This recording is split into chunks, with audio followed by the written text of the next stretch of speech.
You are watching a movie. Nothing bad has happened to you. Nobody has hurt you. Your body is safe, and yet water is running down your face. Your chest feels tight. You wipe your eyes and wonder what is wrong with you. Nothing is wrong with you.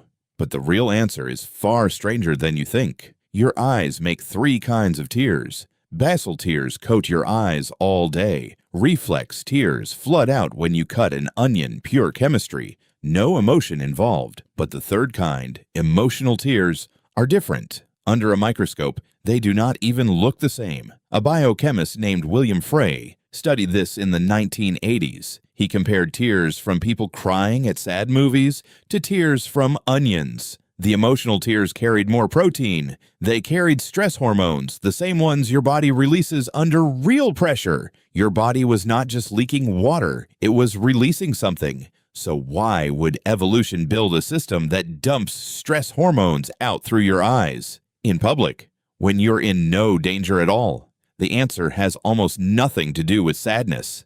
It has to do with connection. A researcher named Ad Vingerhutz has spent decades studying crying across cultures. His work keeps landing on the same idea. Crying is not a symptom.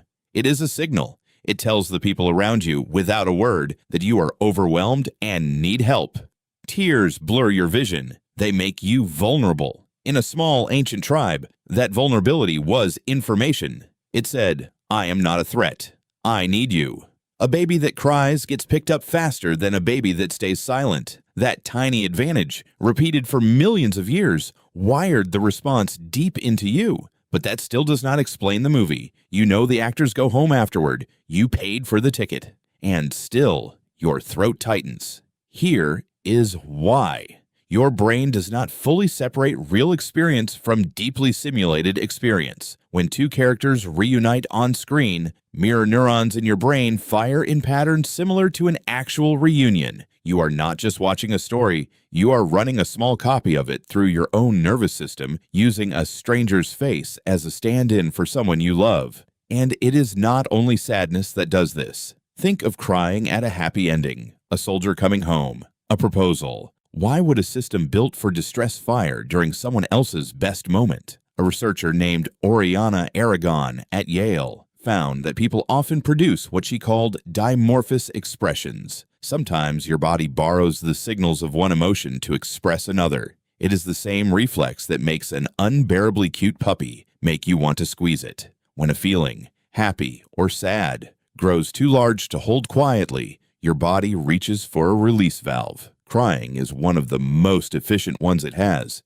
You're not malfunctioning at the happy ending. You are regulating. Think of the last time this happened to you. A graduation, a reunion video on your phone. Nothing threatened you.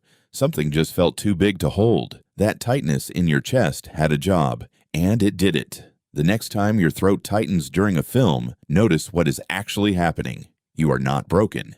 You are running one of the oldest signaling systems your species ever built, made for real people, in real need of each other, and it cannot always tell the difference between someone you love and someone on a screen.